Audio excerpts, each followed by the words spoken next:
রাব্বুল আলামিনের কাছে আল্লাহর ফেরেশতারা মানুষের আমলনামাকে তিন ধাপে, তিন স্তরে, তিনটা লেয়ারে, তিনটা সময়ে আলাদা আলাদা ভাবে উপস্থাপন করে। একটা হলো প্রাত্যহিক রিপোর্ট, প্রাত্যহিক আমলনামা, ডেইলি, প্রতিদিনের আমলনামা সকাল এবং সন্ধ্যায়। সারা রাত আপনি কি করেছেন? ওয়াজ শুনেছেন না গান শুনেছেন? ভালো কাজ করেছেন না মন্দ কাজ করেছেন?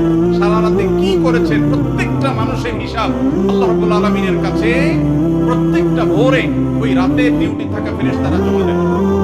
আবার সারাদিন আমরা যা করি না করি, সন্ধ্যায় সারাদিনের ডিউটিতে রত ফেরেশতারা আল্লাহর কাছে জমা দেন। তাহলে বান্দার আমলনামা, বান্দার রিপোর্ট জমা দেওয়া হয়। একটা হলো প্রাত্যহিক, প্রতিদিন। সেটা কখন? সকাল এবং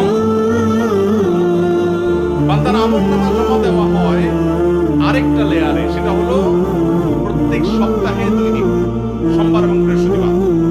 নবীজি সাল্লাল্লাহু আলাইহি ওয়াসাল্লাম যেন সোমবার বৃহস্পতিবার রোজা রাখতেন, কারণ সোমবার এবং বৃহস্পতিবার বান্দার আমলনামা ফেরেশতারা আল্লাহর কাছে পেশ করে। তাহলে একটা হলো ডেইলি আমলনামা পেশ, সেটা সকাল সন্ধ্যা। একটা হলো সাপ্তাহিক আমলনামা পেশ, সেটা হলো সোম বৃহস্পতি।